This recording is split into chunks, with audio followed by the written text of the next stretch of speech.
In the pocket of my cardiologist husband's jacket, I found a gold bracelet engraved with Forever Yours S. This bracelet was purchased for his mistress.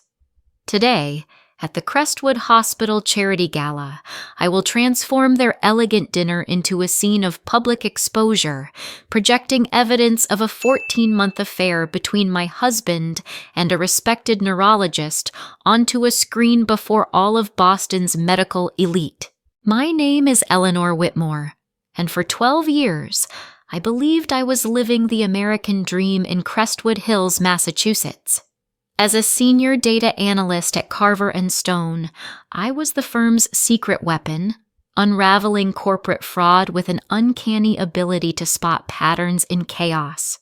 My husband, Dr. Nathan Whitmore, was a celebrated cardiologist at Crestwood Medical Center, his charm and surgical precision making him a legend among Boston's elite. Together, we were the couple everyone envied. A power duo in a 1920s Georgian estate at 142 Willowcrest Lane, with ivy-draped walls, a wraparound porch, and gardens I'd spent years sculpting into a botanical masterpiece. Our life was a symphony of success. We jetted to Paris for art auctions, sailed on Cape Cod, and hosted charity galas that drew senators, CEOs, and philanthropists.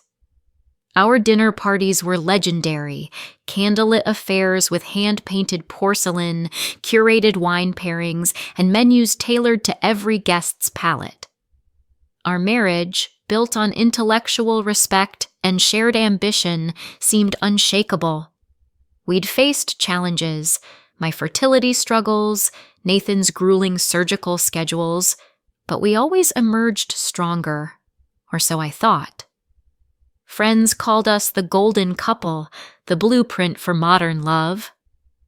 But beneath the polished surface, Nathan was weaving a secret life that would shatter everything I held dear. Our home was a stage for our curated perfection. The grand foyer, with its marble floors and crystal chandelier, welcomed guests into a world of elegance. Our dining room, with its mahogany table and silk drapes, hosted hospital board members and tech moguls alike. I'd spend weeks planning each event, my spreadsheets tracking guest preferences, vegan options for Dr. Patel, gluten-free for Mrs. Langley, rare Bordeaux for the senator. Nathan, with his easy laugh and surgeon's confidence, was the perfect host, regaling guests with stories of saving lives while I ensured every detail was flawless. We were the couple others aspired to be, the ones who made ambition and love look effortless. The unraveling began with anomalies I'd trained my mind to spot in datasets but ignored in my marriage. Nathan's schedule, once a predictable rhythm of surgeries and consultations, turned erratic.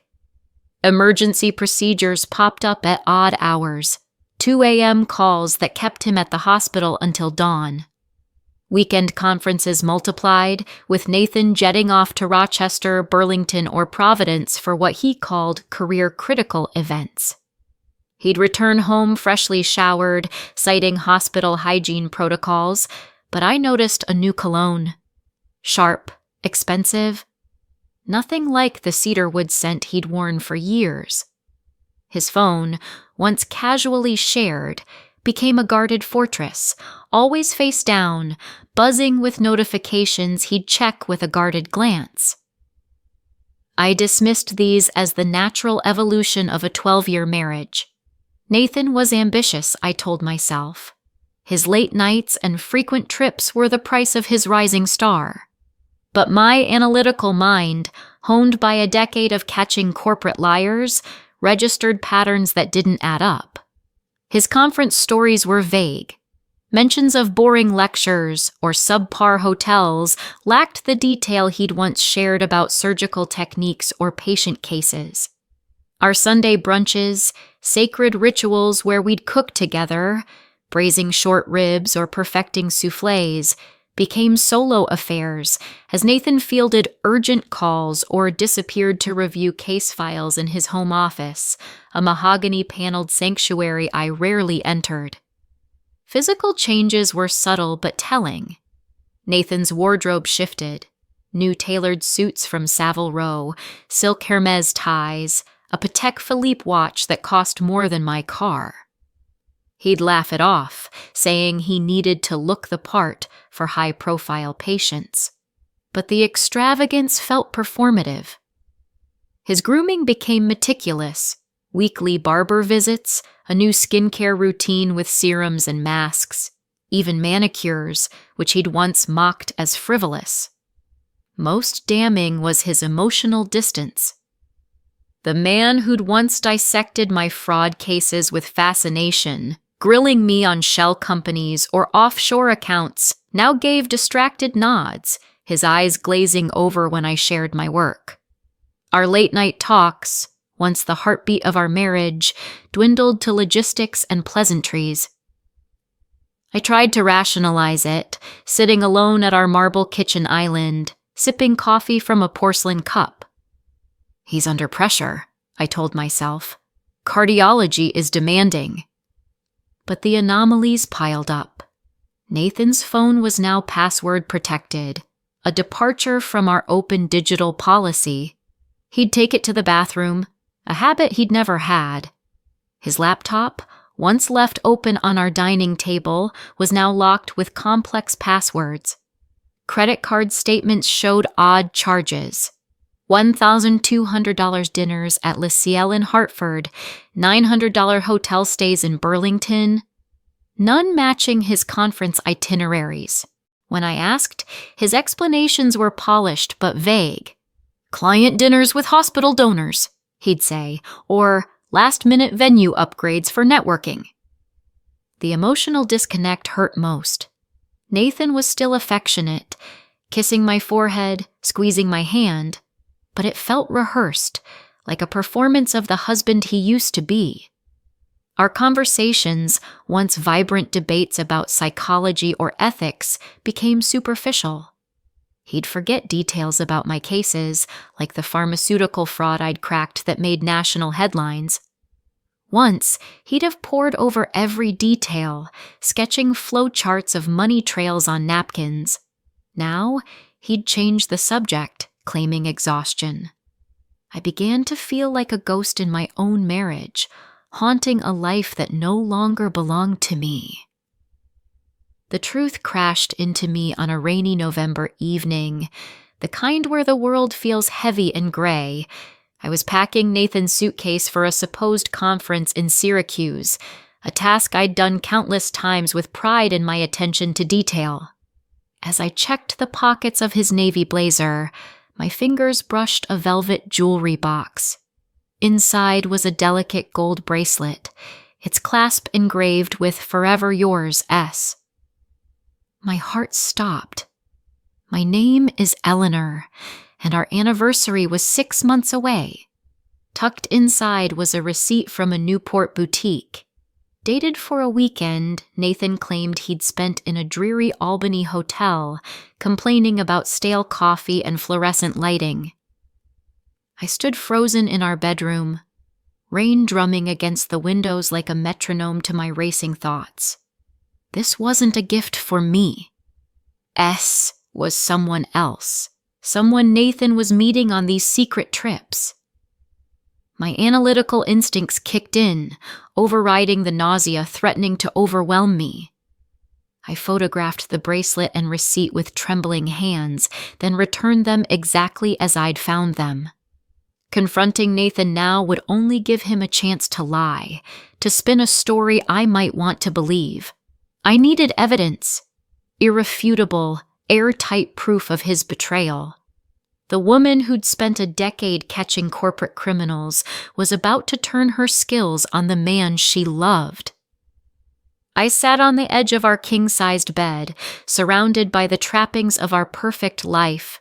Antique furniture, silk drapes, a framed photo of us laughing in Santorini. How had I missed this? I'd traced millions through offshore accounts, exposed CEOs for embezzlement, yet I'd ignored the fraud in my own home. The irony was bitter, but it fueled me. Nathan had underestimated me, and that was his first mistake. I wasn't just a wife. I was a data analyst who thrived on unraveling lies, and I'd treat this betrayal like my most critical case. For 3 months, I became a ghost in my own life, investigating Nathan with the precision of a corporate fraud case. I bought a burner laptop with cash at a Best Buy in Worcester, setting up secure email accounts and cloud storage unlinked to our shared devices. I worked late in my home office. A glass-walled sunroom filled with whiteboards and monitors, my sanctuary for dissecting financial crimes. Now, it was my war room for uncovering Nathan's deception. My first task was identifying S. Using Carver and Stone's proprietary databases, I cross-referenced Nathan's professional contacts with social media profiles from the luxury venues he'd visited. I analyzed our joint credit card statements, spotting charges that didn't align with his stories. $1,200 dinners at Le Ciel in Hartford, $900 hotel stays at the Azure Coast Resort in Newport, 700 spa treatments in Burlington. None matched his conference itineraries. I pulled phone records, noting late-night calls to an unfamiliar number registered in Boston. Nathan had been meticulous, using cash and prepaid cards to avoid paper trails, but his secrecy created patterns my trained eye could spot. The breakthrough came on Instagram late one night as I scrolled through posts with a glass of Merlot. A photo from the Azure Coast Resort showed a couple at a wine tasting event, their silhouettes framed against a sunset over the Atlantic. Nathan's posture, confident, relaxed, one hand in his pocket, was unmistakable. His other arm draped around a woman with sleek blonde hair and a couture dress.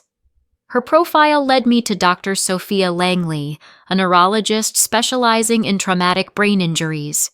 She collaborated with Nathan on patient referrals, their professional overlap providing a perfect cover for an affair. Her posts were a treasure trove, cryptic captions about stolen moments and secret promises, geotagged at the same locations Nathan claimed for his conferences: Newport, Burlington, Providence. I dug deeper, using forensic software I'd mastered for corporate cases to recover deleted emails and texts. One email, from a burner account Sophia thought she'd erased, was a gut punch. "I can't wait to start our life together. No more hiding," she wrote. Nathan's reply: "Soon, my love. Just a few more months." They weren't just having an affair. They were planning to dismantle my marriage for their future. Financial records showed Nathan researching real estate in Seattle, where Sophia had family ties. She'd sold a vacation home in Nantucket, funneling the proceeds into a private account. Their plan wasn't a fling, it was a calculated exit strategy. To confirm their physical meetings, I hired Mia Carter, a private investigator with a reputation for discretion among Boston's elite. Mia tailed them for weeks, capturing photos of Nathan and Sophia at a seaside cafe in Marblehead, laughing over cocktails, and checking into a boutique hotel in Portland, Maine, oblivious to her lens. Her footage was crystal clear: Nathan's hand on Sophia's lower back, her head resting on his shoulder, their ease speaking of months, maybe years, of intimacy. I cross-referenced every piece of evidence: phone records, hotel bookings, social media posts, building a timeline so airtight it could have convicted a CEO in federal court. But the most devastating discovery was personal. Among Sophia's posts was a photo from a charity gala we'd both attended last year. I remembered the night vividly. Nathan and I had danced under the chandeliers, his hand warm in mine, his smile convincing me we were unbreakable. In the background of Sophia's photo, Nathan was there, his eyes locked on her across the room, a private smile I hadn't noticed at the time. The betrayal wasn't new. It had been unfolding in front of me, hidden in plain sight. By March, I had enough to destroy them both. Hundreds of pages of evidence, from receipts to surveillance footage. But a private confrontation wasn't enough. I wanted a spectacle, a public reckoning that would ensure their lies haunted them forever.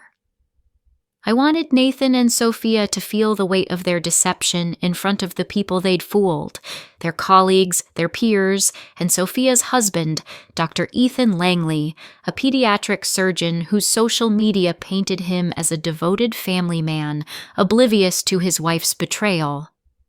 A private confrontation would let Nathan spin a story or gaslight me into doubt. I needed a stage where their deception would be exposed to the people who mattered most. The perfect venue was the Crestwood Medical Gala, an annual black tie event at the Crestwood Grand Ballroom, attended by 200 of Boston's medical elite: surgeons, hospital administrators, philanthropists. As a longtime planning committee member, I controlled the guest list, seating and program, giving me the power to orchestrate their downfall. I invited Sophia under the guise of honoring her work in neurology, ensuring Ethan was included to celebrate their upcoming 6th anniversary. I manipulated the seating to place Nathan and Sophia near each other at the head table, with Ethan and me positioned to observe their every glance. To bolster my evidence, I leaned on Mia's surveillance, which now included video of Nathan and Sophia kissing in a Hartford parking lot, their laughter echoing as they planned their next getaway. I also crafted a fictional consulting opportunity through a shell company, contacting Sophia as a wellness retreat director, seeking her expertise for a new facility. She took the bait, agreeing to a networking dinner at the gala, believing it would boost her career and impress potential investors. The gala's theme, Integrity in Medicine, was my private jab at their hypocrisy. I prepared a keynote presentation, ostensibly about data-driven healthcare advancements, but embedded with my evidence, photos, receipts, text messages, and Mia's footage. I rehearsed every word, timing my delivery to maximize impact. I practiced in my sunroom, pacing before my whiteboards, my voice steady as I imagined the ballroom's reaction. This wasn't just about exposing Nathan, it was about reclaiming my power in a room full of witnesses who'd ensure their downfall was permanent. To ensure maximum impact, I coordinated with the gala's AV team to project my slides on a massive screen behind the stage. I also enlisted a colleague, Sarah Nguyen, to discreetly record the event, knowing the fallout would spread beyond the ballroom. Every detail was planned with the precision of a military operation. Contingencies for Nathan's excuses, Sophia's denials, even the possibility of them fleeing the scene. I wasn't just a betrayed wife. I was a strategist, and this was my magnum opus. The gala night was electric, the Crestwood Grand Ballroom aglow with chandeliers, and the hum of Boston's medical elite in black tie finery. I wore an emerald green gown, its sharp lines projecting unshakable confidence, a stark contrast to the turmoil inside. Nathan arrived in a tailored tuxedo, his charm dialed to 11 as he schmoozed with colleagues, unaware of the trap closing around him. Sophia entered minutes later, radiant in a silver dress that caught every light, Ethan at her side, his pride evident in every smile. Their stolen glances, Nathan's quick nod, Sophia's fleeting smirk, were subtle but unmistakable to my trained eye. I mingled with guests, my smile masking the storm inside. "Eleanor, this gala is spectacular," said Dr. Kerr Thornton, a hospital board member, her pearls gleaming under the lights. "You've outdone yourself." I thanked her, my hand grazing the leather clutch in my lap, heavy with the envelope of evidence. At dinner, I steered conversation toward trust and ethics, drawing Ethan into a discussion about balancing career and family. "It's all about communication," he said, his voice warm with sincerity, his hand resting on Sophia's. "Sophia and I make time for each other, no matter how busy we get." Sophia's smile tightened, her fork pausing midair. Nathan shifted in his seat, his usual eloquence reduced to clipped responses. The table, filled with hospital board members, senior physicians, and their spouses, noticed the tension. Their curiosity piqued. As the main course, herb-crusted salmon with roasted asparagus, was served. I felt the weight of the moment. The ballroom buzzed with laughter and clinking glasses, but my table was a pressure cooker. I caught Sophia's eye, her expression a mix of confidence and unease, as if she sensed something but couldn't place it. Nathan avoided my gaze, focusing on his plate, his fingers drumming nervously. Ethan, oblivious, chatted with Dr. Patel about pediatric innovations, his warmth making Sophia's deception all the more grotesque. During the keynote, I took the stage, my heart pounding but my voice steady. The AV screen glowed behind me, ready to display my truth. "Ladies and gentlemen," I began, gripping the podium. "Tonight's theme of integrity isn't just about medicine. It's about the trust we place in those closest to us." I clicked to the first slide. Nathan and Sophia at the Azure Coast Resort, his hand on her waist, her head tilted toward him in unmistakable intimacy. Gasps rippled through the room. Ethan's wine glass trembled, his face cycling through shock, confusion, and dawning horror. Sophia's composure shattered, her eyes darting to Nathan, who froze, his charm evaporating. "This isn't a mistake," I continued, my tone clinical, like testifying in a fraud case. "For 14 months, Dr. Nathan Whitmore and Dr. Sophia Langley have conducted a secret relationship, lying to their spouses and colleagues while planning a future together." I clicked through Mia's photos. Nathan and Sophia kissing in a Hartford parking lot, laughing over dinner at Le Ciel, checking into a suite in Portland. Receipts followed, a $2,000 jewelry purchase for the bracelet, a $1,500 spa weekend, all charged to accounts Ethan and I never saw. Text messages sealed the case. "I can't wait to be free," Sophia wrote. "Soon," Nathan replied. "We'll have everything." Ethan stood, his voice shaking, his face ashen. "Sophia, tell me this isn't true." She stammered, her silver dress suddenly garish against her pale skin. "Ethan, it's not what it looks like. I swear." Her voice cracked, unconvincing, as tears welled in her eyes. Nathan tried to intervene, standing with his surgeon's authority, his voice booming over the murmurs. "Eleanor, this is a misunderstanding. Let's take this private." I met his gaze, my fury cold and precise, honed by months of suppressed rage. "You've had 14 months of privacy, Nathan. You planned a life without me while I planned this gala. Tonight, the truth is public."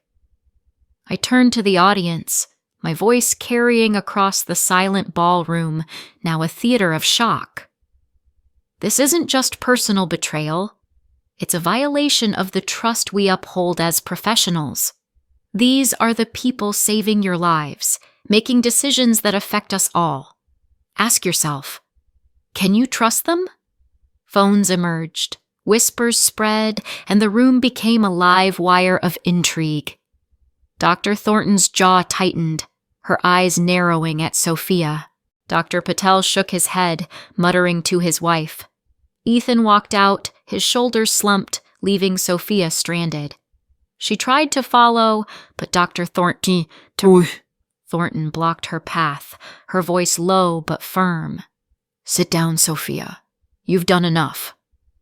Nathan grabbed his coat, his face a mask of panic, but I stepped in front of him, handing him divorce papers I'd prepared weeks earlier. "You'll need these," I said, my voice steady, my eyes locked on his. "You thought you could outsmart me, Nathan, but you forgot who I am."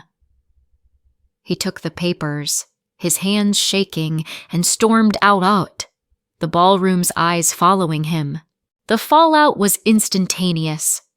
Guests recorded the scene, and by morning, the story was viral across Boston's medical community, shared on X and medical forums. The gala, meant to celebrate integrity, became a cautionary tale of deceit, dubbed the Crestwood scandal by local media. 6 months later, I'm in my new loft overlooking Boston Harbor, the city's lights reflecting my hard-won freedom. The view stretches across the water, a daily reminder that I've escaped the suffocating lies of my past. My loft is a sanctuary, mid-century furniture, abstract art by local painters, floor-to-ceiling windows that let me breathe. Every choice here is mine, untainted by Nathan's deception.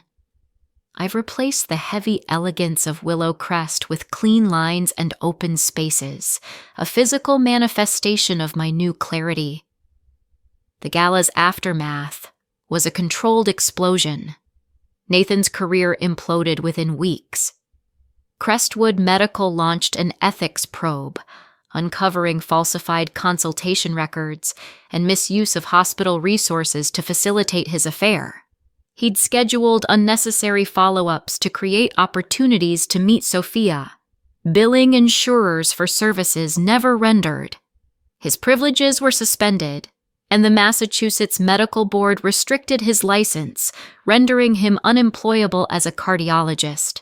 He's now consulting for a small clinic in upstate New York, a shadow of the titan he once was, his reputation reduced to whispers of scandal. Sophia's fall was steeper.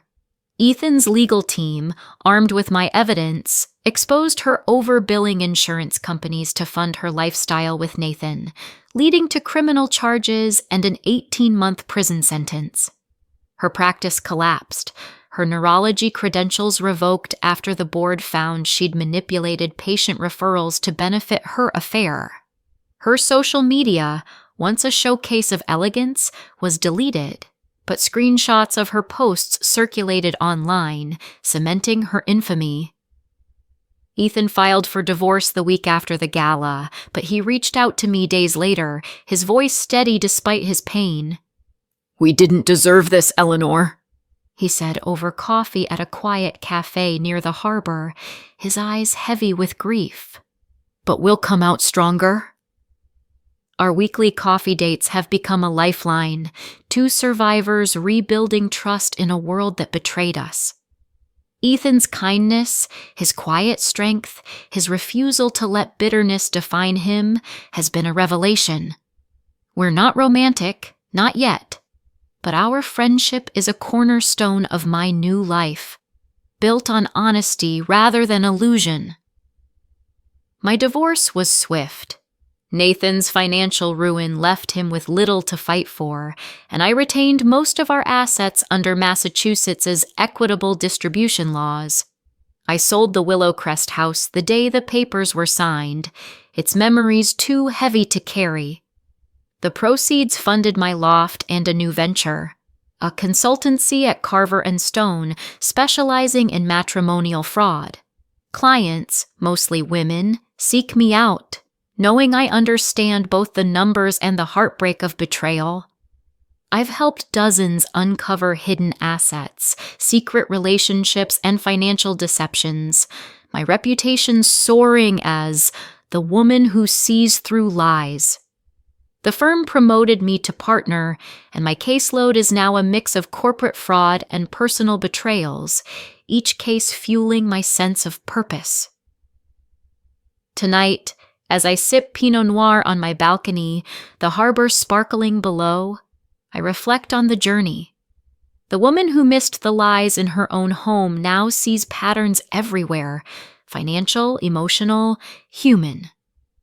Nathan and Sophia underestimated me, assuming their deception was too clever for my analytical mind. They forgot I'd spent a decade dismantling schemes far more complex than their affair, schemes with billions at stake, hidden in labyrinths of offshore accounts and shell companies.